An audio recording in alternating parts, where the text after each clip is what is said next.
The diesel smoke from Charlie Hayes' 1947 Farmall M drifted across the county road that September morning in 1967, gray and thin against the brightening sky over Harlan County, Nebraska, and every farmer who passed by on their way to the grain elevator shook their head at the sight of that ancient red tractor chugging through the rows like something pulled out of a museum.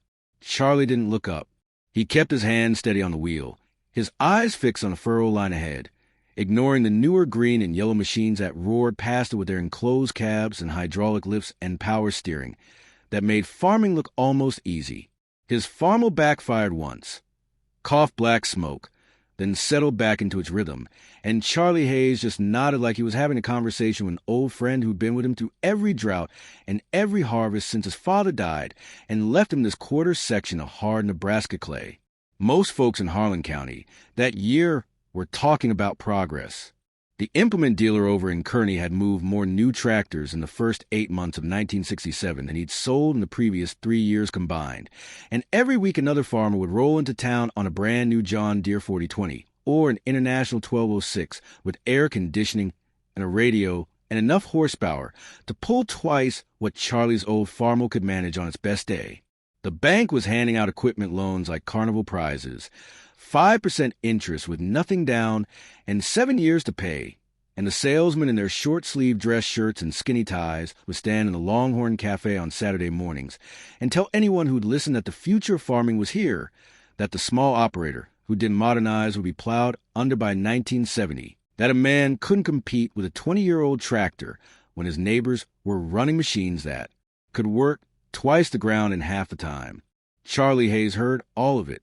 He'd sit in his usual booth by the window, drinking black coffee and eating eggs and toast, and he'd listen to Dale Mortensen brag about his new 4020 with the 8-speed transmission, or watch Ray Kellerman show off the brochure for the International he'd ordered with factory air and a 3-point hitch that could lift 1,000 pounds. Charlie would nod politely, say something like, "Sounds real nice," and then he'd pay his check and walk out to where his 1952 Ford pickup was parked next to all those newer trucks with their chrome bumpers and push-button radios. And he'd drive back out to his place on County Road 17, where his Farmall M sat in the equipment shed like a relic from another age. What nobody knew, because Charlie Hayes wasn't the kind of man who'd talk about his business with the coffee shop crowd, was that he'd been paying double payments on his land mortgage for the past 4 years.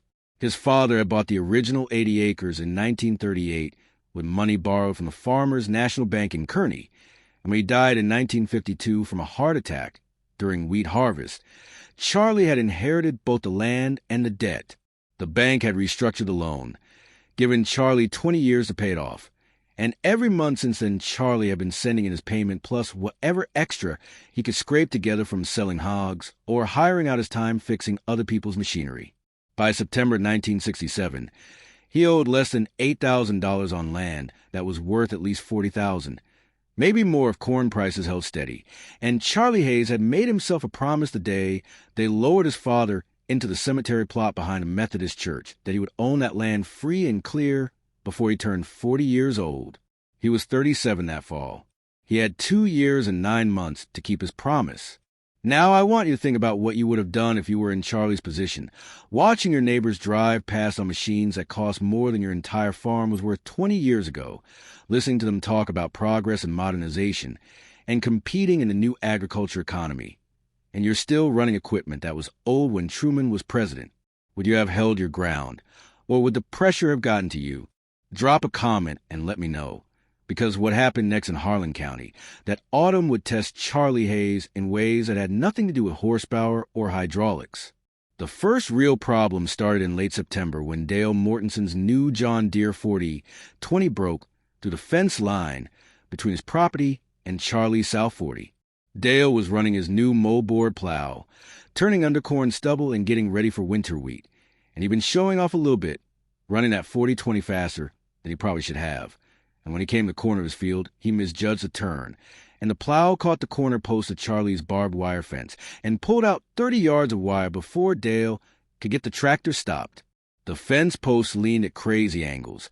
The wire was stretched and kinked, and Dale just sat there in his air-conditioned cab, looking at the damage like he couldn't quite believe what he'd done. Charlie was working on the Farmall's carburetor in his equipment shed when he heard the racket. He walked down to the fence line, wiping grease off his hands with a red shop rag, and found Dale climbing down from the 40-20 with an embarrassed look on his face that didn't quite match the defensive tone in his voice when he said, "Fence was probably rotten anyway, Charlie. Thing looks like it's been here since Roosevelt." Charlie looked at the broken fence, then at Dale, then back at the fence. "Posts are treated oak," he said quietly. "Wires galvanized. Put it up myself in 1959. Wasn't rotten." "Well, I'll send my boy over to help you fix it," Dale said, already turning back toward his tractor. "Got to get this plowing done while the weather holds." "Dale," Charlie said, and something in his voice made the other man stop. "You broke it. You fix it. Today." Dale Mortensen turned around, and his face had gone red. "I just told you I'd send Billy over." "I don't want Billy. I want you. This afternoon. I got spare wire and posts in my shed. We'll have it done in 2 hours if we both work." The thing was, Dale Mortensen didn't think he should have to spend his afternoon fixing fence like some hired hand. He had a new $7,500 tractor sitting there idling. He had 200 acres to plow before the ground froze, and he had an image in his mind of himself as a modern farmer, a businessman, not some fence post digger. He looked at Charlie Hayes standing there in his worn denim jacket and work boots held together with baling wire, and something ugly came into his expression. "You know what your problem is, Charlie?" Dale said. "You're still farming like it's 1940. You're out here with that museum piece Farmall, patching fence by hand, probably still shocking your own grain. The rest of us are trying to build real operations, modern farms, and you're holding on to the past like some kind of, I don't know, like some kind of stubborn old fool."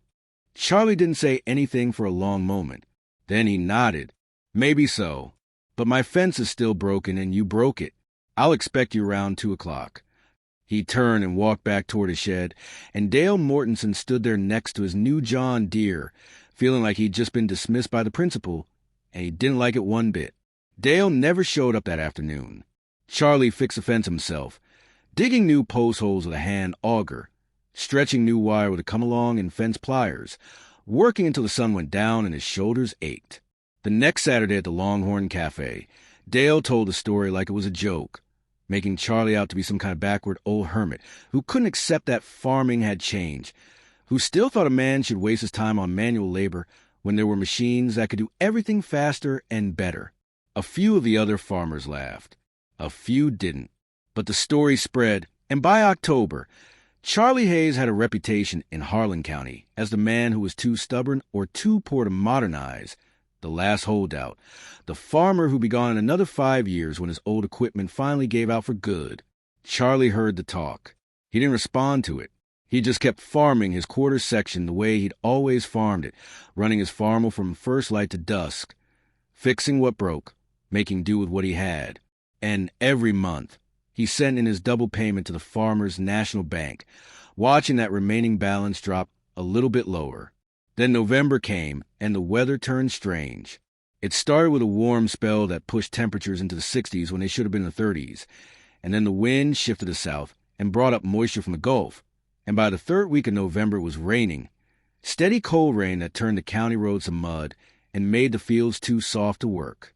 The farmers who'd been counting on getting their winter wheat in before Thanksgiving found themselves stuck, watching the calendar and watching the sky, and hoping the rain would break. It rained for 6 days straight, and when it finally stopped, the temperature dropped 30 degrees in one night, and the ground started to freeze. Ray Kellerman was the first one to panic.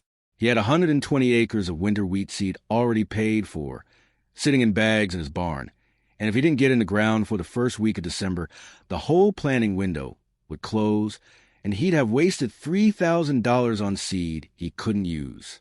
He fired up his new International 1206 on a Tuesday morning when the fields were still half frozen and muddy underneath, and he tried to run his grain drill through the south field, and within an hour he'd buried that big tractor up to its axles in mud that had turned to something like cold molasses.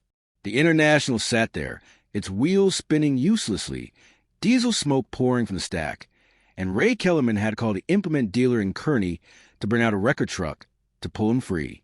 Cost him $150 for the tow, and the tractor's transmission never did work right after that. Dale Mortensen tried next, taking his John Deere 4020 out, with a lighter disc harrow instead of the moldboard plow, thinking he could just scratch up the surface and get seed down before the ground froze solid. He made it about 20 yards before the 40/20's front wheels sank into a soft spot and the whole machine tilted sideways, the disc harrow dragging it down, and Dale had to abandon the field and walk back to his house in the freezing wind, feeling like the biggest fool in Nebraska. It took 3 days and 2 other tractors to pull the 40/20 free, and by then the front axle was bent and the hydraulic lines were cracked, and Dale was looking at a repair bill that would eat up most of his equipment loan reserve. By Thanksgiving, half the farmers in Harlan County had given up on getting winter wheat planted. They'd lost their planting window, lost their seed investment, and some of them had damaged their expensive new tractors trying to force the issue. The talk at the Longhorn Cafe turned bitter. Men who'd been bragging about their modern equipment 2 months ago were now complaining about repair costs and loan payments, and how the implement dealers had oversold them on machines that were too heavy for Nebraska clay and wet conditions. And Charlie Hayes? He'd planted his 40 acres of winter wheat in the 3rd week of October. Before the rains came, running his Farmall M with a pull-type grain drill he'd bought used in 1955. The Farmall was light enough that it didn't sink in the soft spots, and Charlie had been farming that ground long enough to know exactly where those soft spots were. His wheat was already up, green shoots showing through the frozen crust of November earth. And when the spring thaw came, he'd have a crop growing while his neighbors were still trying to decide what to do with their unused seed. Nobody mentioned it at the cafe. Nobody wanted to admit that the old-timer with the museum-piece tractor had outplayed them. Here's what I want to know, and I really want you to think about this. When did farming stop being about knowing your land and start being about having the newest equipment? When did we decide that a man with an old tractor and good judgment was worth less than a man with a bank loan and a shiny paint job? Leave a comment with your thoughts, because this story is about to take a turn that nobody in Harlan County saw coming. December came in cold and stayed cold. The wind blew down from Canada and turned the fields hard as concrete, and the farmers settled into their winter routines, fixing equipment in heated shops, attending Farm Bureau meetings, complaining about wheat prices and government policy. Charlie Hayes spent most of December in his unheated equipment shed, rebuilding the Farmall's generator and replacing worn gaskets in the engine, working by the light of a trouble lamp hung from a rafter, his breath fogging in the cold air. He didn't mind the work. There was something satisfying about taking apart a machine that had served him for 20 years and putting it back together better than it was before, about understanding how every piece fit and why it mattered. The real trouble started 3 days after Christmas. The Farmers National Bank in Kearney sent out a letter to all its agricultural loan customers, and the letter said that due to changes in federal lending regulations and increased costs of doing business, the bank would be adjusting its interest rates on all outstanding mortgages effective February 1st, 1968. For most farmers, that meant their monthly payment was going up by 15 to 20%. For Charlie Hayes, who'd been aggressively paying down his principal, it meant his remaining balance would cost him a lot more to retire if he didn't get it paid off before the new rates kicked in. Charlie read the letter sitting at his kitchen table, and he did the math in his head. He owed $7,800. At the current rate, with his double payments, he could have it paid off by September 1968, 3 months before his 40th birthday, keeping his promise to his father. But if the new rates kicked in February, and if he had to reduce his extra payments to cover the higher monthly cost, he might not get it paid off until 1970, maybe later. The promise he'd made to himself, the thing that had driven him for 15 years, would be broken by a bank policy change he had no control over. He sat there for a long time, looking at the letter, thinking about his options. Then he folded the letter carefully, put it in the drawer with his other farm records, and went out to the equipment shed. He had 8 months. He needed to find a way to come up with $7,800 before February. That's when Charlie Hayes did something nobody expected. He started hiring himself out. See, Charlie might have been running old equipment, but he knew how to fix just about anything with an engine and wheels. And after the November mud disaster, there were a lot of expensive new tractors in Harlan County that weren't running right. The implement dealers would charge $100 just to send a mechanic out to look at a problem, and then parts and labor could run into the hundreds more, and farmers who were already stretched thin on their equipment loans were looking for cheaper options. Charlie started quietly letting it be known that he'd do tractor repair for half what the dealers charged, and he'd come to you, and he'd have you running again the same day. First job was Ray Kellerman's International 1206, the one with the transmission that never worked right after getting stuck in the mud.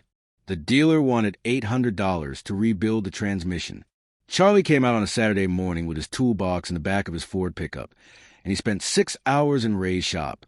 And when he was done, the transmission shifted smooth as butter. He charged Ray $200, and Ray paid in cash and told 3 other farmers about it before the week was out. Dale Mortensen heard about Charlie fixing tractors, and it ate at him. Here was the man he called a stubborn old fool, the man who supposedly couldn't accept modern farming. And that man was keeping all the modern equipment running while the modern farmer stood around helpless every time something broke. Dale's John Deere needed work too. That bent front axle was causing the steering pull hard to the left. But Dale would have rather paid the dealer triple than ask Charlie Hayes for help. By the end of January, Charlie had fixed 11 tractors, 2 combines, a grain truck, and a pickup that wouldn't start in cold weather. He'd made almost $3,000, all cash, all paid by farmers who were grateful to have their equipment working again without bankrupting themselves at the dealer. Charlie put every dollar of it toward his mortgage, and when February 1st came and new interest rates kicked in, Charlie Hayes owed the Farmers National Bank $4,100, and he had 7 months to earn it.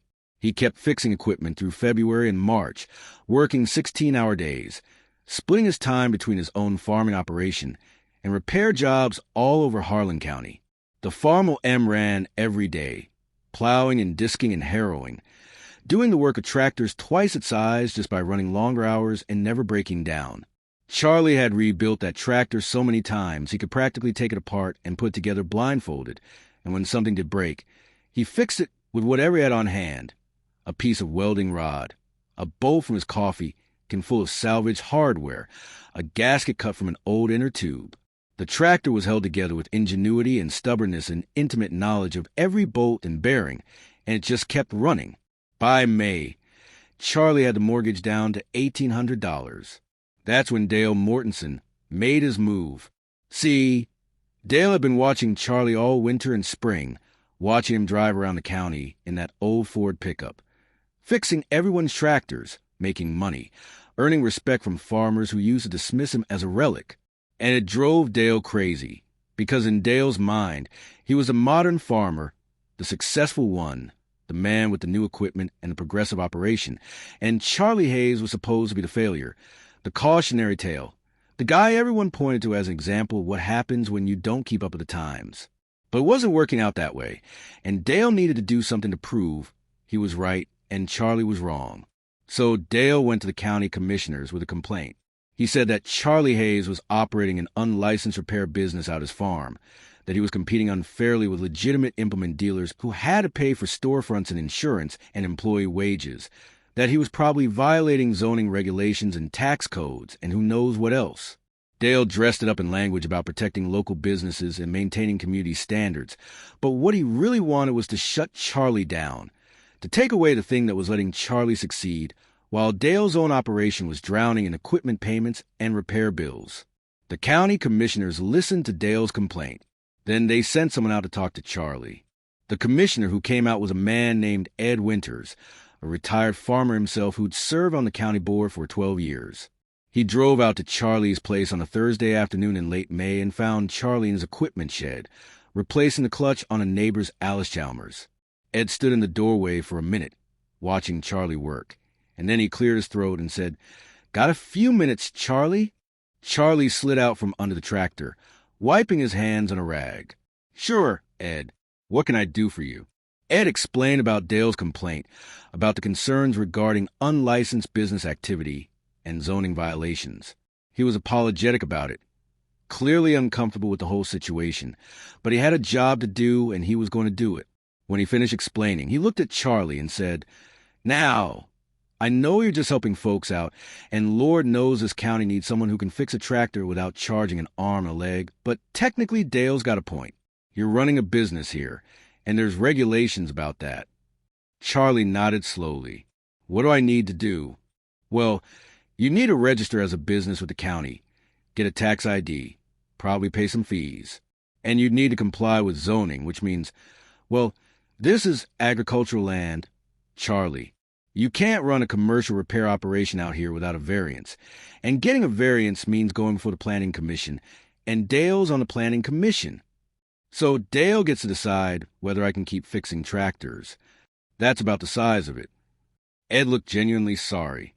For what it's worth, I think Dale's being small about this. But rules are rules. Charlie thought about it for a minute. Then he said, "When's the next Planning Commission meeting?" 2 weeks. Second Tuesday of June. "I'll be there." Ed nodded, relieved that Charlie wasn't going to make a fight of it. "Good man. I'll make sure you're on the agenda." He turned to leave, then stopped. "Charlie, you're doing good work out here.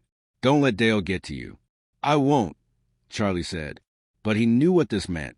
2 weeks was time enough to finish a couple of jobs he'd already started.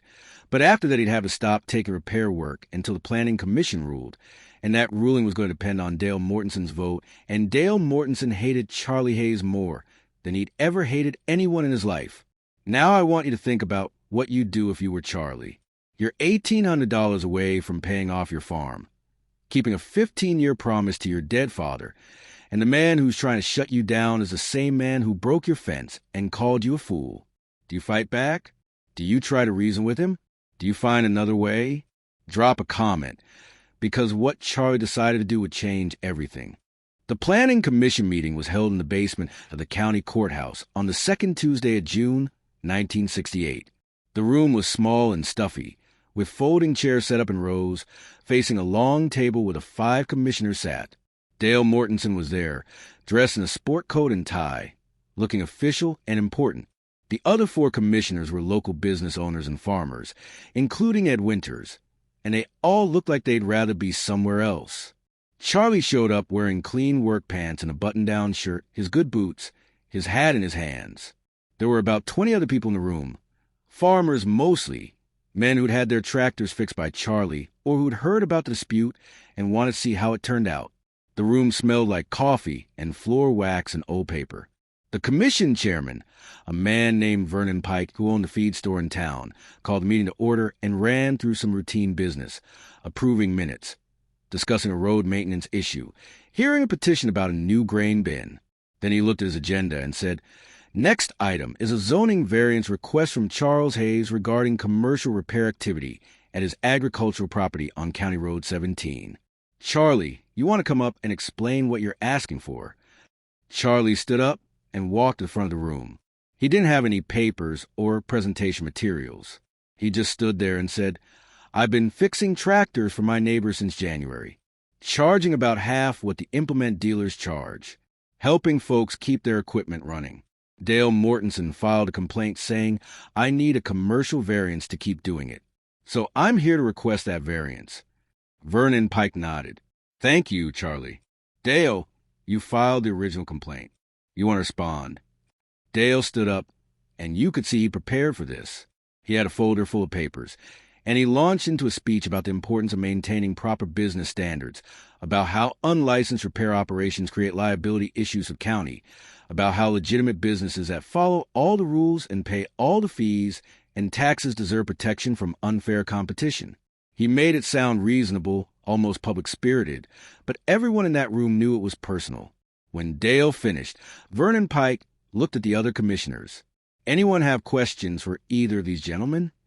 Ed Winters spoke up. "Charlie, how much you charging for this repair work?" "Depends on the job. Usually about half dealer rates." "You paying taxes on that income?" "Yes, sir. Reporting it all. Paying quarterly estimated tax." "You got liability insurance?" "No, sir. But I tell every customer that if I break something, I'll fix it for free." "Ever break anything?" "Not yet." One of the other commissioners, a man named Bob Henshaw who ran the hardware store, said, "Dale, the implement dealer you're worried about, that's the John Deere place over in Kearney, right? How many jobs you think Charlie's taken from them?" Dale shifted uncomfortably. "I couldn't say exactly.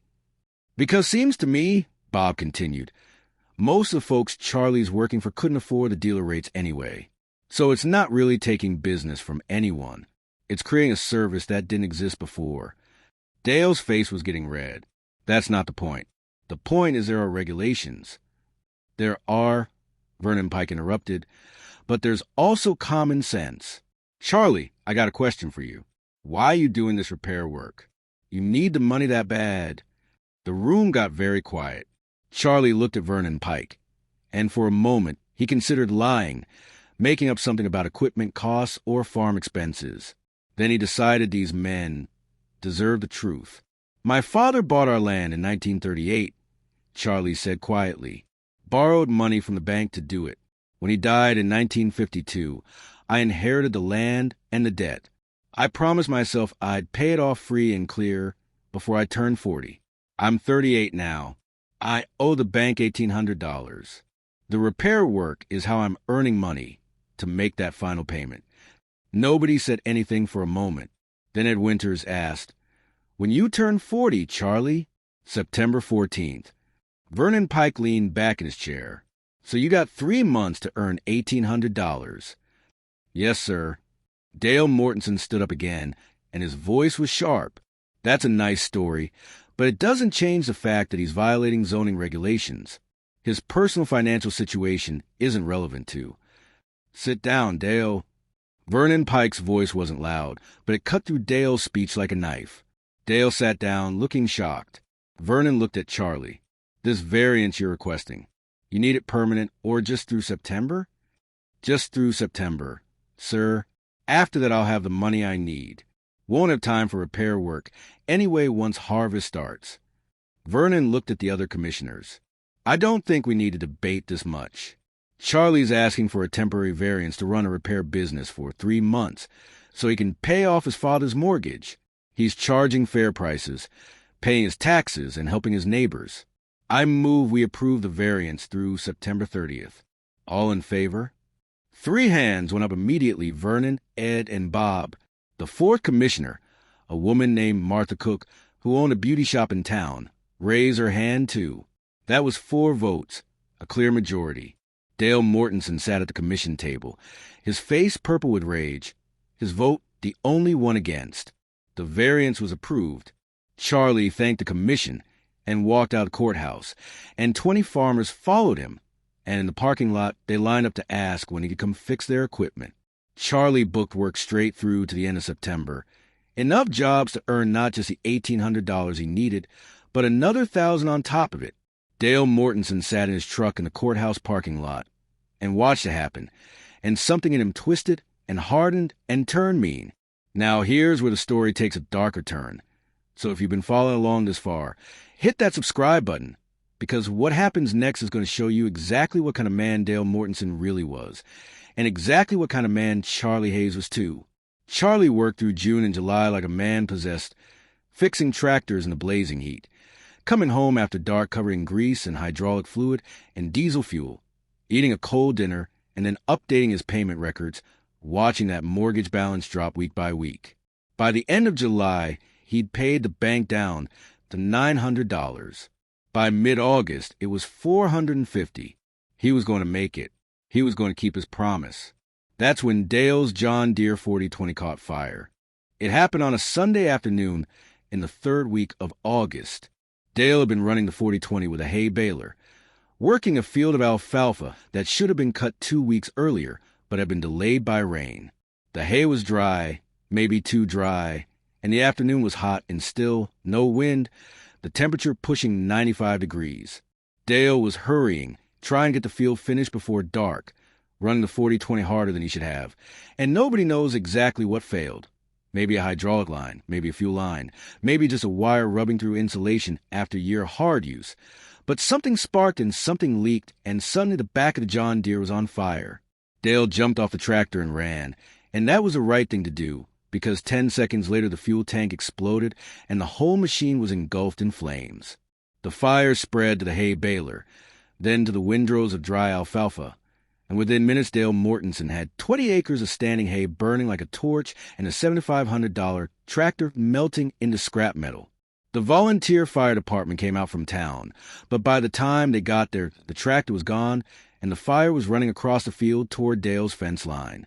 They managed to stop it before it spread to his neighbor's property, but only barely, And when the smoke cleared and the damage was assessed, Dale Mortensen was looking at a total loss of his newest tractor, his hay baler, and 40 acres of prime alfalfa hay that he'd been counting on to feed his cattle through the winter. The insurance adjuster came out on Monday. He poked through the wreckage, took photographs, filled out forms, and then he told Dale that the policy would cover the hay and the baler. But the tractor was a different story. See, there was a clause in the policy about proper maintenance, and the adjuster found evidence that the hydraulic lines hadn't been serviced according to the manufacturer's recommendations, that there were patterns consistent with neglect, that Dale had been running the tractor in conditions that violated the warranty terms. The insurance company would pay out for the hay and the baler, but the $7,500 John Deere 4020 that Dale had bought on credit and still owed $4,000 on, Dale was on his own for that. Dale tried to argue. He screamed at the insurance adjuster, threatened to sue, called the company's regional office. None of it mattered. The policy said what it said, and Dale had signed it, and the tractor wasn't covered. On Tuesday afternoon, Dale Mortensen drove out to Charlie Hay's farm. Charlie was in his equipment shed, working on a final adjustment to a disc harrow he'd been repairing for a farmer over in the next county. He heard Dale's truck pull up, heard the door slam, and when he looked up, Dale was standing in the doorway, and the expression on Dale's face was something Charlie had never seen before, rage and desperation, and something close to madness all mixed together. "You," Dale said, and his voice shook. "This is your fault." Charlie set down his wrench. "Dale, I don't know what you're talking about. My tractor, the fire, if you'd been doing maintenance on it instead of running around fixing everyone else's equipment, maybe it wouldn't have burned up. Maybe I'd still have a working tractor instead of a pile of scrap metal and a bank loan I can't pay." Charlie stood up slowly. "Dale, I never worked on your 4020. You never asked me to. You said you'd rather use a dealer. Because you made me look like a fool, standing up at that planning commission meeting, telling everyone about your dead father and your promise, and making me look like some kind of villain for trying to enforce basic regulations. Everyone in this county thinks I'm the bad guy now, and you're the hero, and it's your fault my life is falling apart." "Dale," Charlie said carefully, "I'm sorry about your tractor. I truly am. But that's not on me. You ran that machine hard. You didn't maintain it properly, and something failed. That's farming. That's the risk we all take. Don't," Dale said, and he took a step forward. "Don't you stand there and lecture me about farming. You with your museum piece tractor and your hand-me-down equipment and your backward ways. You're not a real farmer. You're a relic. You should have been gone years ago, but you're too stubborn to quit, and now you're dragging the rest of us down with you." Charlie didn't say anything. He just looked at Dale, and he saw a man who bet everything on the idea that newer was better, that progress was inevitable, that success meant buying the biggest tractor and the best equipment, and showing everyone how modern and advanced you were. And when that bet didn't pay off, when the equipment broke and the insurance didn't cover it and the bank wanted its money, Dale couldn't accept that he'd made a mistake. He needed someone to blame, and Charlie was the easiest target. "I think you should leave," Charlie said quietly. "I'll leave," Dale said, "but this isn't over. You think you're going to pay off that mortgage and ride off into the sunset, the conquering hero? Think again. I'm going to the bank. I'm going to tell them about all this cash repair work you've been doing, about how you've probably been underreporting your income, about how they should audit your tax returns. I'm going to make sure they know exactly what kind of operation you're running out here. Dale, and if that doesn't work, I'll find something else. You broke me, Charlie. You made me the laughingstock of this county. I'm going to return the favor." Dale turned and walked out, got in his truck, and drove away, leaving Charlie standing in his equipment shed with a sick feeling in his stomach and the knowledge that the fight wasn't over, not by a long shot. Think about this for a minute. Have you ever watched someone destroy themselves because they couldn't admit they were wrong? Have you ever seen a man blame everyone but himself for his own failures?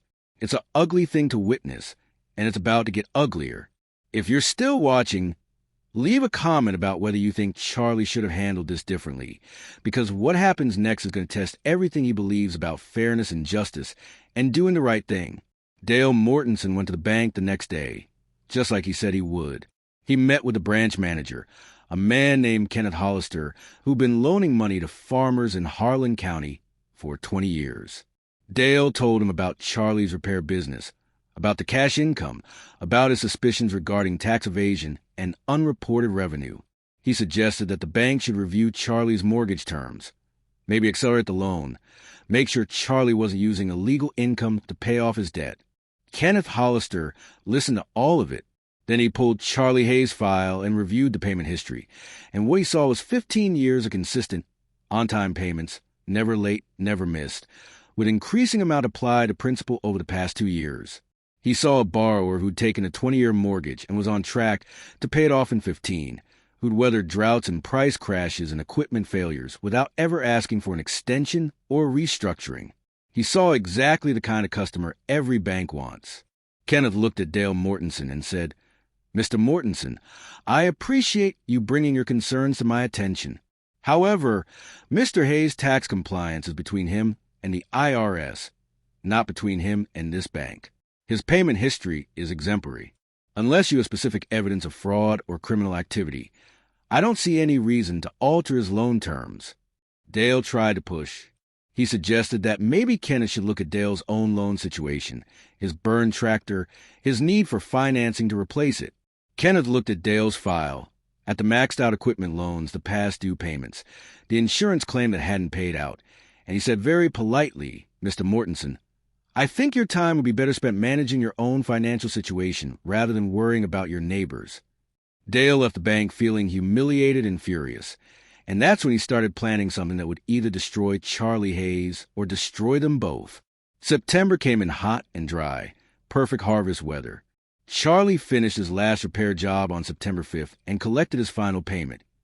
And when he drove to the bank on September 7th to make what would be his last mortgage payment, he had $3,218 in cash in an envelope in his jacket pocket. He owed $412. He was going to pay off the entire balance and have money left over.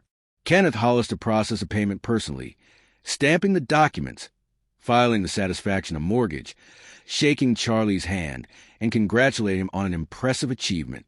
"Your father will be proud," Kenneth said, and Charlie nodded, not trusting himself to speak. He walked out of that bank with a deed to his quarter section of land, free and clear, no debt, no liens, entirely his. He'd kept his promise with a week to spare. That night, Charlie sat at his kitchen table and looked at the deed, running his fingers over the legal description and the county seal, and his own name typed in black ink. Charles Raymond Hayes, sole owner. He thought about his father, about the day in 1952 when he'd stood in the same kitchen and promised to make this happen. He thought about every double payment, every repair job, every choice to keep running the old Farmall instead of buying new equipment. It had all led to this piece of paper, this proof that he owned something that couldn't be taken away. He didn't know that Dale Mortensen was sitting in his own kitchen 2 miles away, drinking whiskey and planning arson.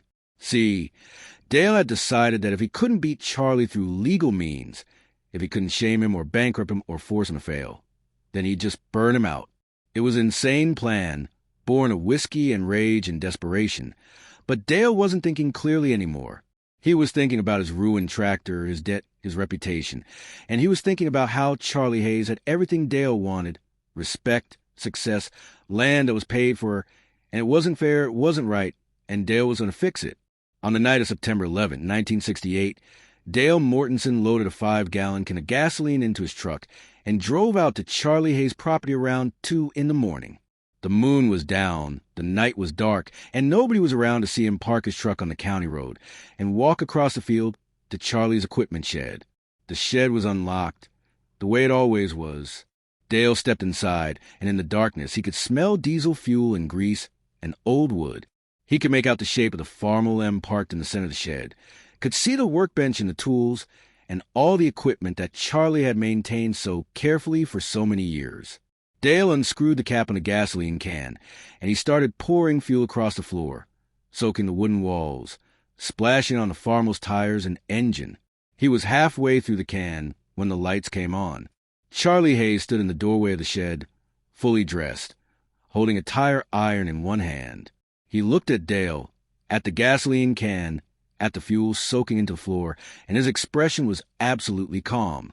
"I thought it might be you," Charlie said quietly. Dale froze. "Charlie, I've been sleeping in the barn for the past 3 nights.